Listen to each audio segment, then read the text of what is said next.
Morning, everyone. I see you are still all joining. Thank you for joining us today for this ESMA's webinar.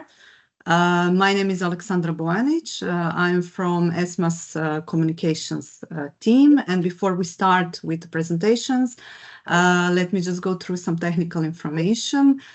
So this webinar is recorded, and we will publish the recording after the webinar on ESMA's public channels together with the presentations. And we will provide the recording and the slides to all participants after the webinar. You are automatically muted and your cameras are turned off. So during the webinar, if you will have any questions, please feel free to use Q&A's option, and we will address your questions at the end of the webinar. And before we start with the program, I will just ask Mr. Stefan Kern, the head of Economics, Financial Stability and Risk Department, for welcome remarks. Please, Stefan, the floor is yours.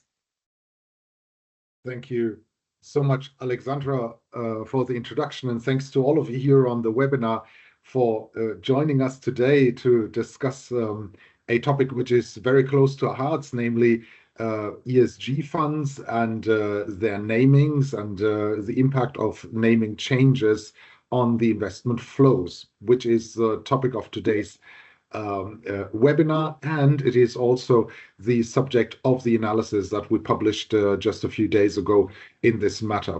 The work, of course, forms part of a broader work that we have here at ESMA going on the risk assessment framework for investment funds, and it actually supports our objectives of protecting retail investors and promoting the greening of the financial system, something that is very high on our agenda as regulator supervisors. Now, the article and our analysis doesn't happen in isolation, as many of you know and have seen.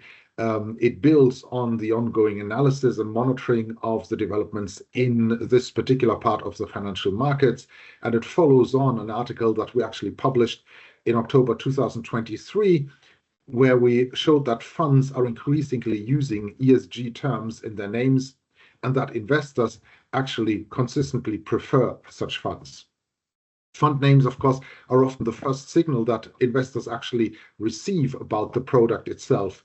And when ESG-related names do not reflect a fund's actual holding of or the strategy of it, this can theoretically and practically mislead investors and compromise the trust in the sustainable finance flow in the first place and in individual products, of course, to start with.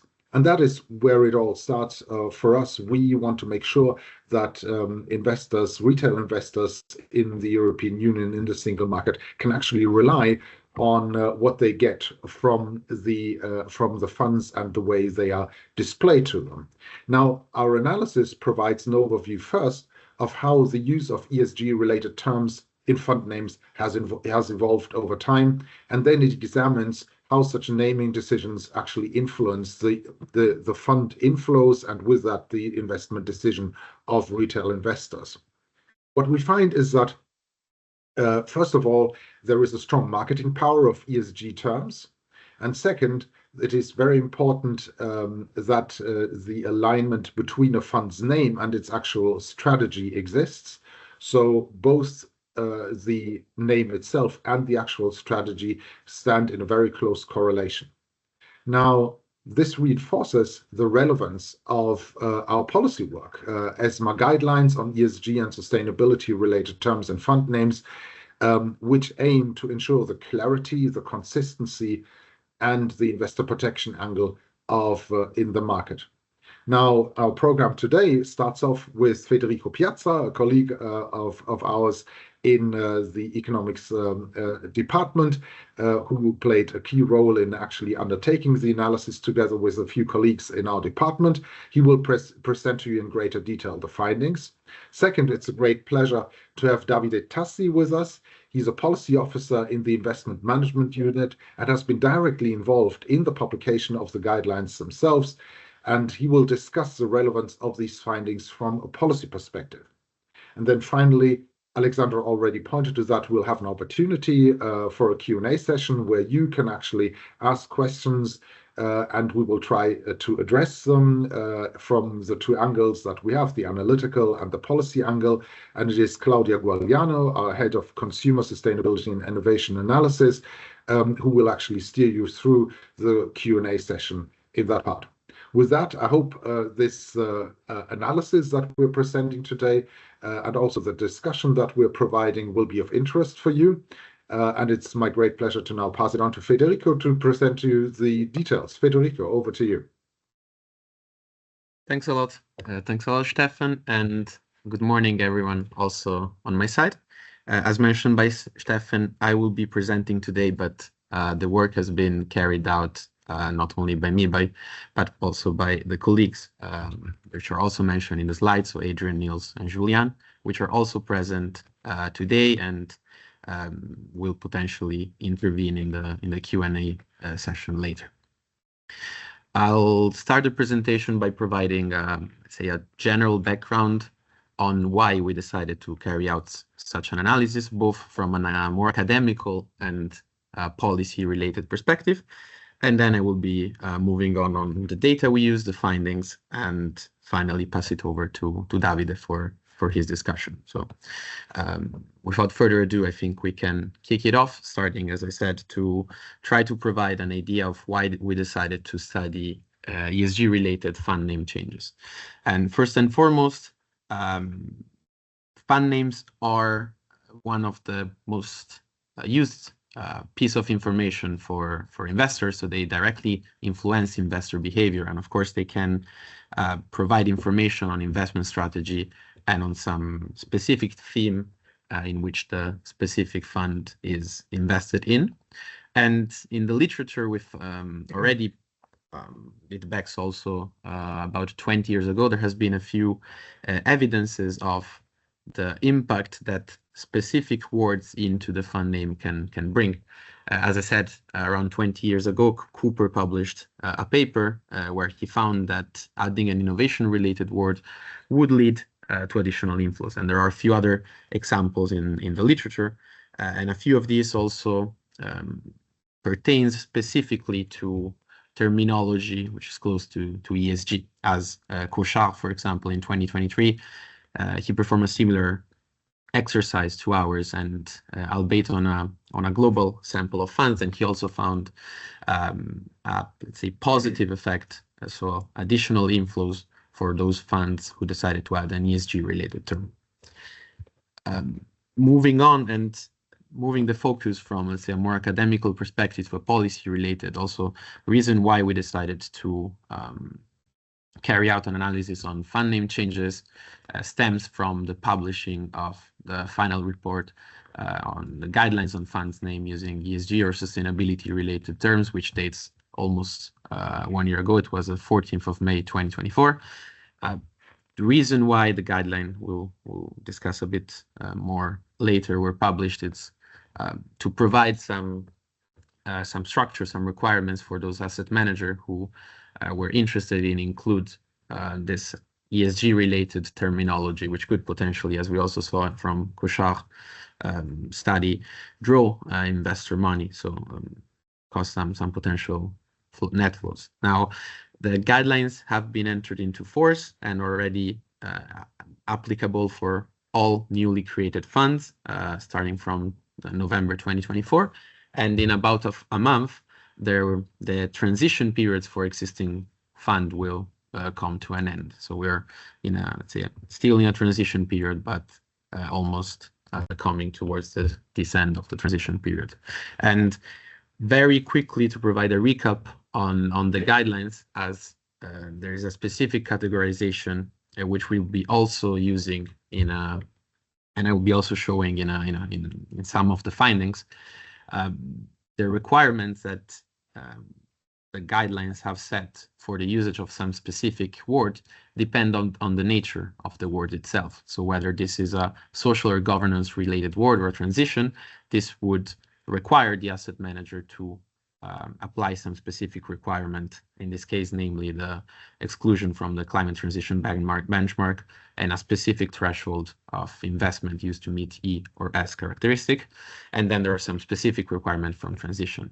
And the way the guidelines could be seen is in an ordinary fashion, ordinal fashion, as the following category, the one enclosing fund names with an E-related word, environmental related word, would apply the same requirement as the one I just mentioned, the one on social and governance related word, plus a few extra requirement, in this case a PAB exclusion. So this could really be seen in an ordinal fashion, as the last category, the sustainable word, would as well enclose the same requirement as the previous category, but just add a specific extra requirement, which is in this case to invest meaningfully in sustainable investment. So this specific categorization has also been used in our analysis and will be shown in our funding. So I thought it was useful to provide, let's say, a recap table here to guide you through the findings later. And this small introduction is to bring me to the specific objective of the study. So we saw from the literature that there's been quite some inflows following a specific addition of an innovation-related, ESG-related name changes. We saw the publication of the guidelines. So the reason why we carried out such an analysis is, on one hand, to measure the extent of the ESG name changes in the EU fund market, both as a, let's say, in general terms, a specific ESG name change, but also as far as specific name changes are concerned. Secondly, to analyze, as it was done by some colleagues in academia, whether these name changes would have any impact on the investor flow, so whether this would potentially draw money or not. And finally, also to check if this effect depends on a specific set or word category, as the one I mentioned in the previous slide. Moving on to the data and the findings. So for this analysis, we made use of a comprehensive data set, which is made available by the ECB and covers both UCITS and AIFs, with a period starting from Q2 2029 up until the third quarter of 2024, and encloses about 71,000 funds, all domiciled in EU. What we did with this data set, which of course enclosed information on the specific fund name, is to try to match the fund name with our internal dictionary of ESG-related terms, which has been developed mainly by Julian Mazzacurati and Adrian Amzalag, and has already been used in the past in some previous publication, also the one Stefan mentioned before from 2023. So through this dictionary, we identified those funds which employed ESG language in their name. We also then furtherly subcategorized these funds following the three categories I introduced before, so social governance or transition-related words, environmental or impact-related words, and sustainability-related words. And finally, we matched all the fund name changes with Morningstar Direct data to have some information on net flows, and to be able to, let's say, perform the second part of the analysis, the one on the impact of ESG name changes. A few, say, descriptive findings before to start off our results. And firstly, on the more in general, the share of funds with ESG terms in the fund name. So as a total number of UCITS and AIFs, how many of this as a percentage enclose any ESG-related word in their name. We can see, as I said, the data starts in 29. So we can see that before 2015, usage of ESG-related terms in the names was quite limited, but this increased quite consistently and is now included in about 10% of all funds. This is mainly driven, as you can see by the blue line in the chart, by UCITS fund. And as you can see from the chart, there's been a significant increase, mainly between, I would say, 2018 and 2021. And this relative increase have slowed down in the latest period. As you can see in the latest quarter, it appears to be fairly stable at about 15% for UCITS and 4% for AIFs.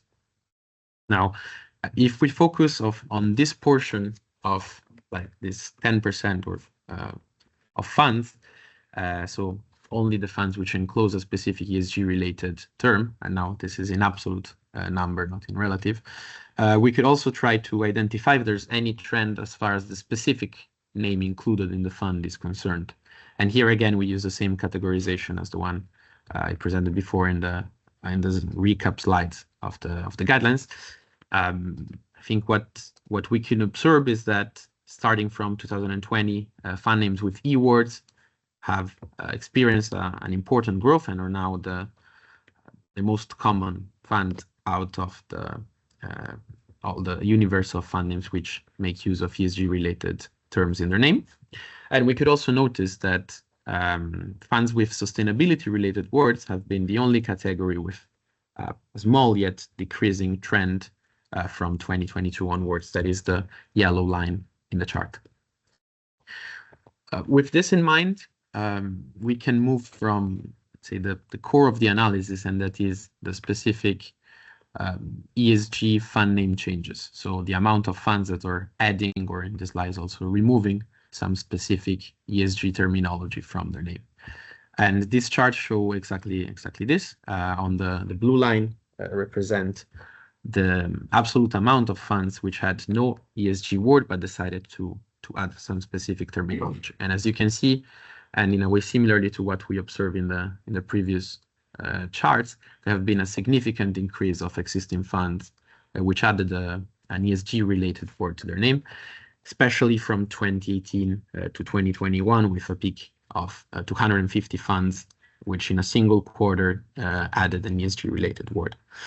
These have since then undergone an important slowdown, and we arrived in the most recent quarters where there has been a parallel increase of funds removing an ESG word. Now, again, as you can see, the latest data point is Q3 2024, so the effect of the guidelines is still not entirely captured, but one could already observe that there has been an increasing trend as far as either funds removing an ESG word or funds changing the ESG term, so to use a term that was in what we call a lower category, which again ties to the, say, ordinal fashion of the three categories in the guidelines. With this in mind, so taking into consideration all the funds that changed names enclosing an ESG-related word, we tried to assess what are the most common words, and to do this again in a historical fashion. So we clustered in 3-year period and tried to understand the relative occurrence of specific words, and out of these, which were the most common.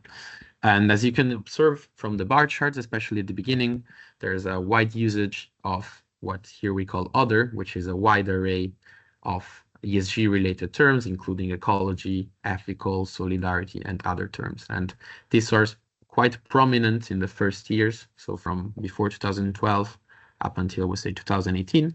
But then, as you can see, their relative occurrence became smaller and smaller, while at the same time, this red bar chart, which enclosed the specific word ESG, gains popularity, as after 2021, more than 40% of all ESG-related name changes were caused in a way by the word ESG. It's also, I think, worth mentioning the increase in the usage of the word impact and transition, that albeit they make still a small chunk of the relative occurrence of name changes, they gained an increasing popularity in the last years. And finally, sustainable has always been, I would say, a fashionable terms for asset manager, and sustainable and ESG together alone account for about 2/3 of all fund name changes throughout the whole sample. With this in mind, we can move to the, let's say, the second part of the analysis. So we first wanted to assess how often fund manager would change their name adding an ESG-related word. And in this part of the analysis, we also try to understand whether these specific fund name changes would have any impact on the fund flows of the fund which undergone the change. To do that, we employed a panel event study, so with OLS regression in a panel event fashion with time and fund fixed effects, where we use a dependent variable, the course, the fund flows, which in this case we consider as a percentage of the asset under management.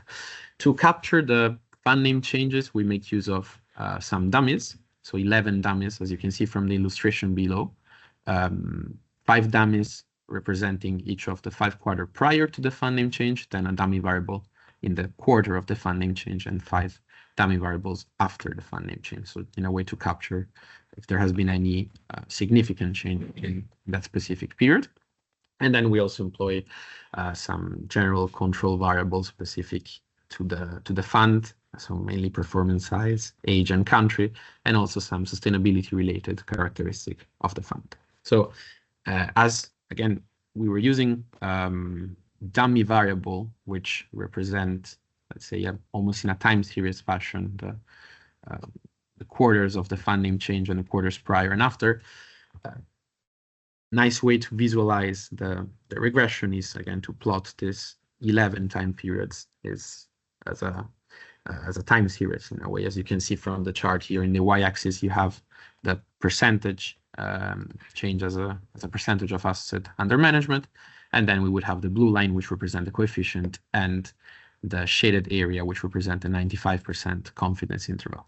And I think what can be observed from the chart is that it appears indeed that there's an impact in adding an ESG term, as the very quarter in which the term is added comes with an increase in net inflows, which is significant, and about 2.2% of asset under management, which is stable also in the quarter following the name changes, and it's still significant, but a bit smaller in the subsequent quarter, so about 1.3 or 1.4%. We perform a few robustness checks on our sample, mainly dividing the sample in 2 different time frames, so from 2016 and 2020, and also trying to only run the regression for ESG or excluding ESG from the name changes, and the results have been similar also with this, let's say, various specifications. Finally, we also tried to divide the sample, again following the categorization of the guidelines, to understand whether any of this set of terms would have a stronger impact on flows.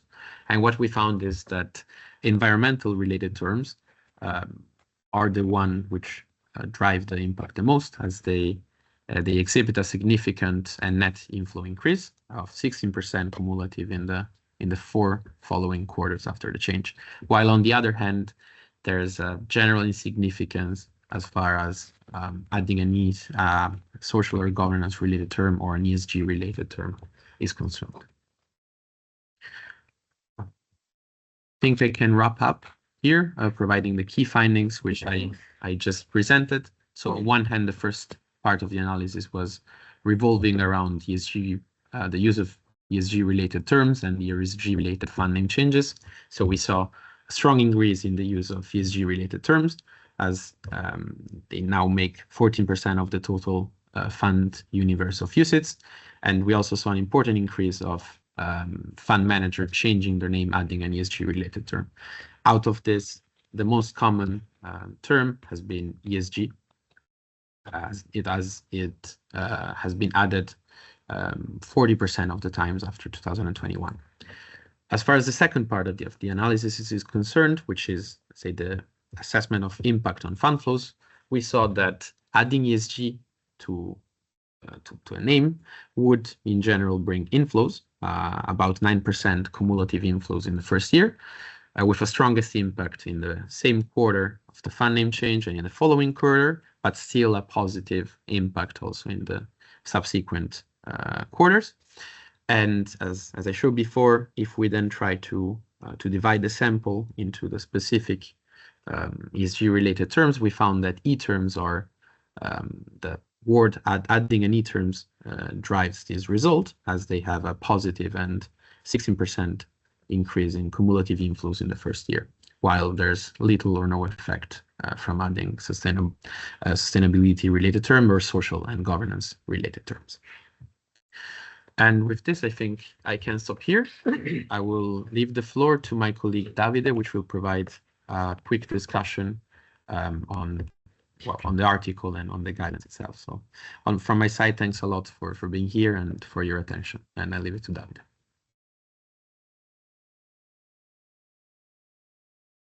Yeah.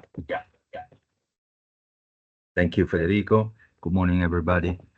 I'm Davide Tassi. I work in the investment management unit of the Investor Protection and Sustainable Finance Department here at ESMA.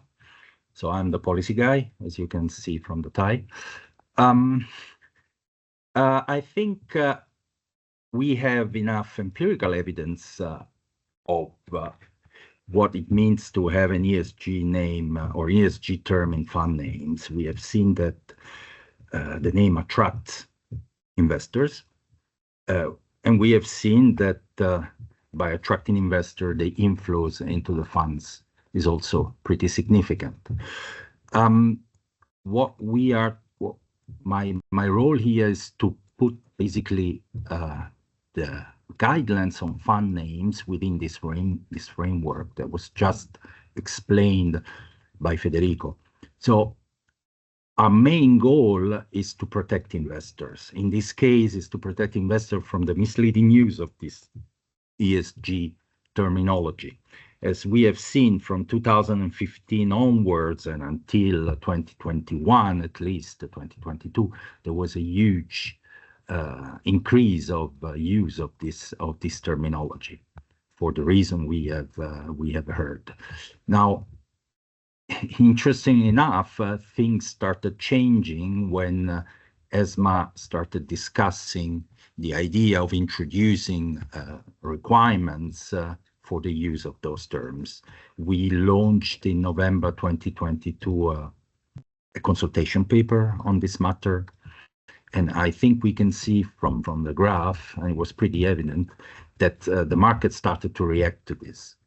So it wouldn't be correct to say that before that there was an abuse of these terms, but certainly the lack of clear requirements didn't stop the use of those terms. Now the situation has changed, and so we can say that there was certainly an impact of the guidelines on how the market reacted. Interesting enough is also to say, to explain the perspective that we had when starting this work. We started to look at this from an investor perspective rather than from a market perspective. So for us, it was important that the investor get what is promised. Now, we cannot we cannot say that every investor knows what's in the fund, but we have to make sure that when he buys a fund which promise environmental characteristic, he gets that. So maybe he doesn't know what's in the fund, but by introducing certain requirements, we make sure that this is happening in the fund. And it is happening, if you want, in two forms. There is enough of the assets. You may recall that we have introduced an 80% minimum threshold for assets with a characteristic of the name, so that there is a good part of the investment that reflect the characteristics of the name and the strategy, and at the same time that the investor doesn't find in the fund those investments which are against the strategy. That's why the exclusion. Now we have tailored the exclusion within the climate transition benchmark and the Paris aligned benchmark according to the terminology. So, for example, environmental terms, which is the term which has been most used in these years. So we applied the Paris aligned benchmark, which exclude certain categories of investment in gas, oil, or coal, so that we make sure that these investments are not in the fund. So we are seeing that really from an investor perspective. He doesn't know what's happening, but he is protected. And then, the idea was to identify the circumstances where this name is, the main of the fund is unclear, unfair, or misleading, which is also part of the mandate we received from the Commission on this, to exactly to develop guidelines to identify the circumstances. And that's what we did, especially within the framework of ESG.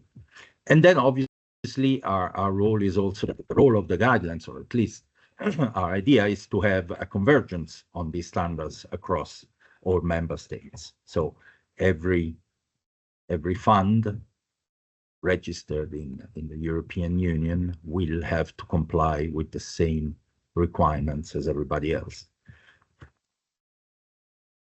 So in terms of the market reaction, as I anticipated, we have seen this huge growth of the number of funds that in ESG between two. I mean, you know, if we stick to the last years between mid-2019 and 2021, but then, as I said, there was this behavioral change after we started discussing about the guidelines with the consultation paper, and then the application of the guidelines, the publication in May 2024, and then on the 21st of November for all new funds. Then we are waiting now for the date of the 21st of May, when also existing funds will have to comply with the guidelines. So as shown before, we have already seen the market reacting to this. So we have seen name changes. We have seen funds eliminating certain words from their name in order, you know, not to have to comply with the guidelines, if we can say that. And also an interesting point that we have seen from the evidence in the last 2-3 quarters is that the decrease of the sustainability-related terms. Now, as Federico was explaining, sustainability-related terms calls not only for the PAB exclusion, but also for the minimum investment of no less than 50% in sustainable investment as defined by the Article 217 in SFDR. So this is indeed a stringent requirement, and we understand that certain funds may have difficulties in meeting this threshold, and therefore we have seen a decrease in the use of sustainability-related terms. Also because apparently, as was shown, the investor seems not to make a huge difference between what's sustainability and what's environmental, probably because one sees the word sustainable very much related to environmental, so environmental will be enough probably to signal where the fund wants to invest and which strategy it wants to do. So all in all, we can say that there was a strong need to give the market some rules as when to use certain terms, and as I said before, in order to protect the investor, because by having these very strong growth of use of terms, the risk of greenwashing was very high. So the idea through this guideline is to minimize the risk of greenwashing. And what we have seen also from the evidence shown before, the market is stabilizing. So that now we can say that those funds out there which have an ESG name or an ESG term are actually doing what they promise. So there was a kind of clear up of the market. And I think now investors can invest in good faith, knowing that they will get what they want, and probably their sustainability preferences are met by the product they choose. So I'll stop here because I think it's important to get questions from the audience. As probably we won't take policy question. Yeah, I want to stress that too. I mean, this is a work done by our colleagues of the economic department, so it's a research work, and they should be the one leading the discussion on this. And I'll stop here, and I thank you very much for your attention. Thanks, Davide, and good morning also from my side to everyone, and thanks for joining the webinar. We are now moving to the Q&A session. As Davide just said, we are going to reply to analytical questions and not really to policy questions. So if you have any question related to the analysis presented by Federico or in relation to the discussion from Davide, happy to reply to those questions. You can write them in the Q&A tool.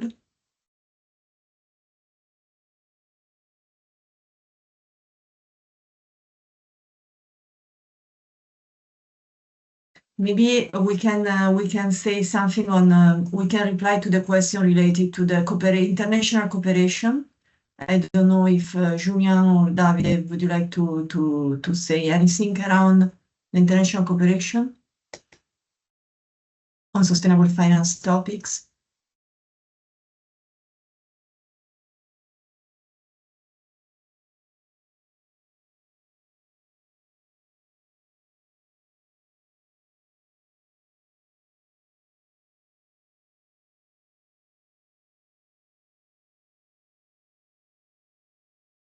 Julian, any comment on international work or Davide? Yeah. I can take that question. Yes, of course. I mean, this is a work that we have done at ESMA, and obviously it refers to the to the EU member states. But obviously, we have been discussing our approach also with other jurisdictions. We know, for example, that in the United States, the SEC had already back in 2001, if I remember well, already had some guidelines in place for the use of certain words in fund names. So we actually had a few calls with them to understand how they were, about their experience. And indeed, they, at least at the time, and I'm talking here now, 2022, there was an interest in actually updating the guidelines to take into account ESG terms. Now, as you can imagine, the flavor has changed. Otherwise, we have also a discussion with the FCA. The FCA has done a lot of work on this, especially on the disclosure requirements, SDR, I think it's called. And so we had a lot of discussion about that with them, and also we confronted ourselves on the use of certain terms. So for us, it was important to discuss and compare our notes with them, and apart from the fact everybody acts his own way, but at least we understood that there was a genuine interest in this matter. So we did it then, through our guidelines. We will see how the others will react. As I said, we're not expecting much from the US at the moment, but in terms of what the FCA has done, they have done much more different. They have a different approach, and they have started including these certain requirements on fund names within their disclosure requirements.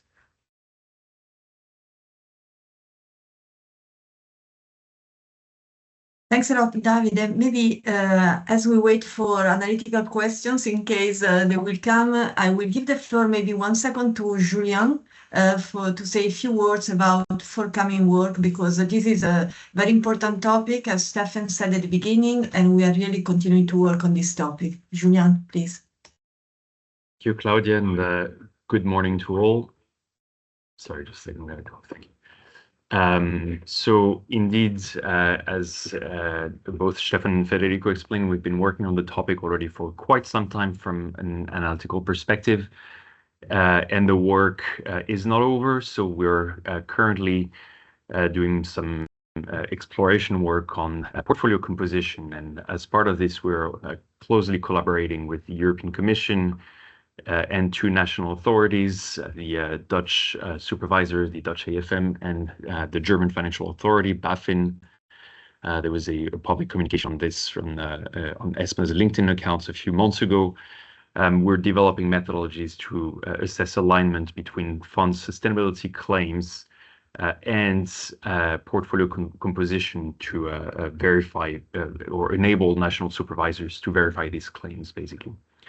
So that will keep us busy for several months going forward. And obviously, we're also planning to develop and publish further publications on the topic, specifically on the methodology to assess portfolio composition. So keep an eye out for this, and you'll hear from us in the future.